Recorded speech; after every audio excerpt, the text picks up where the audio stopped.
TDR Network presents Inspired 2015.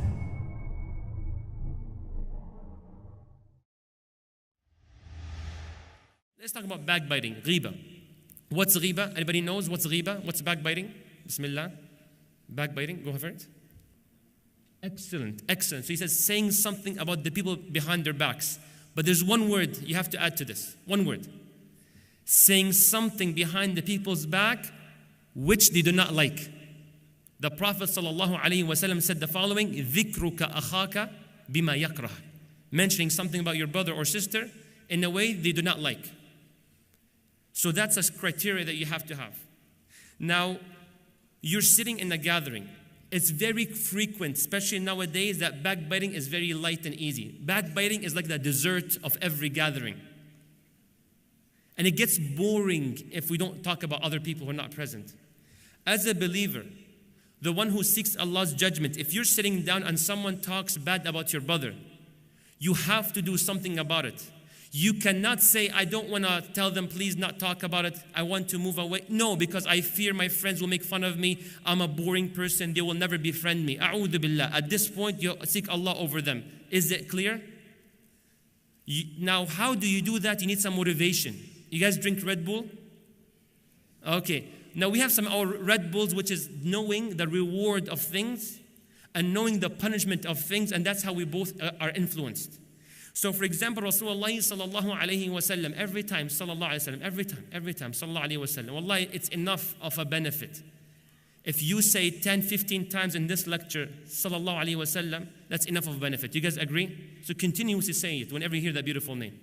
So Rasulullah sallallahu alayhi wa sallam says that the one who you backbit in dunya, this is Hasan Hadith, will be brought to you yawm al-qiyamah. And Allah will be telling that person, kulhu mayyita kama akaltahu hayya. Eat them dead just like how he ate them when they were alive. In Yawm al-Qiyamah, will we have an option to say, no, I won't, I will not? Do we have an option? No. So the Prophet ﷺ says, the body will be right in front of you. فَيَأْكُلْهُ وَيَكْلَحْ وَيَصِيحْ.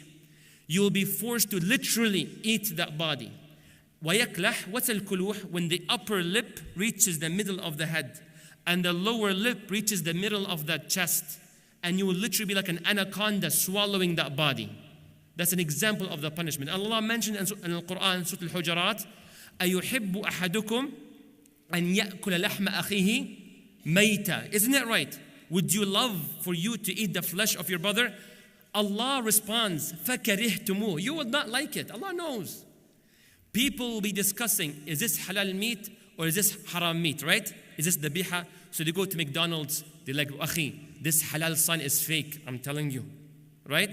It's fake. Akhi, no, I'm telling you it's halal.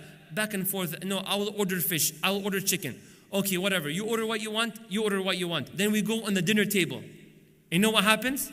They eat human beings' flesh with no difference of opinion by talking ill about other people. But at this point, what should you do?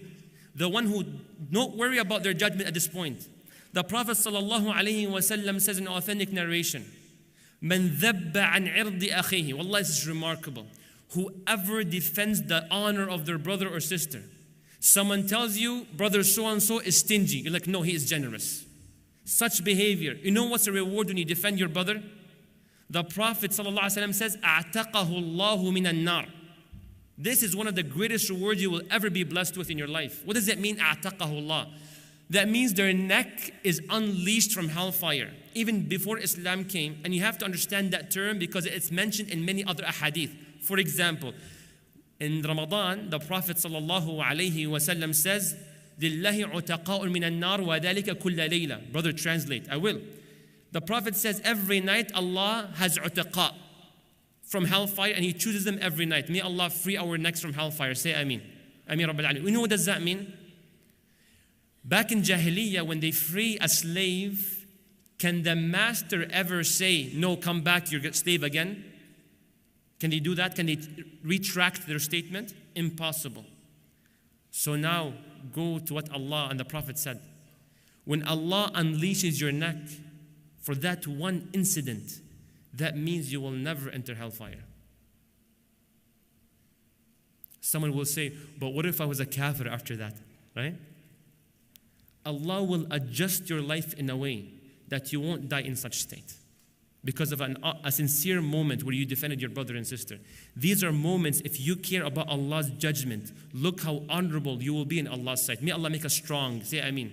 Ameen Rabbil Alameen. But you have to be very wise. I know when it comes to parents, it's very difficult. You know, your mom tells you, your brother is driving me crazy. Your brother, you're like, Mama, that's ghiba, ittaqillah. No, don't do that with your mother, okay? Because now you might be doing a bigger sin than other sin. May Allah protect us. Say Ameen. Ameen Rabbil Alameen. So it's something to truly appreciate. One time I was driving, and there was a brother. He's like, do you know what brother so and so did? I'm like, whoa, whoa, whoa, whoa, whoa, whoa. I'm like, don't continue, akhi. He's like, bro, but it's a fact. I'm like, it doesn't matter if it's a fact. It does not change the law. Because the Prophet says, ذِكْرُكَ أَخَاكَ بِمَا يَكْرَهُ, mentioning your brother in a way they do not like, correct? The Sahaba said, Ya Rasulullah, what if what we're saying is true? That guy is stingy. That guy is a coward. He says, that's ghiba. And if what you say is not true, then that's extreme oppression. So it doesn't make any difference. Some will say, well, I will say it in his face. It doesn't make any difference. It's still backbiting. So I told the brother, please don't continue. He's like, Akhi, but I saw him with the other person. I'm like, Akhi, please stop. And then the thing is that the other guy is difficult to praise. You know what I'm saying? I cannot say, well, no, he's a modest man, because generally what we see is not the best, but still that does not allow you to talk ill about him. He continues. I'm like, Wallahi al-azim, if you continue, Wallahi, I will stop in the middle of the road and drop you. He's like, whatever, you're not going to do it. I'm like, if you continue, I'm going to drop you in the middle of the street. He's like, okay, whatever. You know what the brother did? I'm like, stop and get out. He's like, are you serious? I'm like, that's serious. You leave the car. He's like, bro, are you seriously going to do this? I'm like, yes, I'm seriously going to do this. I was like, okay, sure. May Allah make us always strong. Because maybe one day I pass, the other day I fail. But I'm not going to mention a day I failed to you guys, right? I'm going to mention the good stuff. So the point being, he opened the door, left the car, and I looked him in the mirror, and then I just drove off. And he's looking small and small and small in the mirror, and he's gone. But after that, he never opened up a topic like that. May Allah give us the reward of doing that. Ameen Rabbil Alameen. Well, it's just something that we can appreciate. When you have people's judgment, he might not like me anymore. He might judge me as like, oh, you're a boring person, you're extreme, you're so paranoid, you're so picky. Mention whatever you want to mention. But there's something to truly appreciate. Donate now. Go to thedailyreminder.org/donate.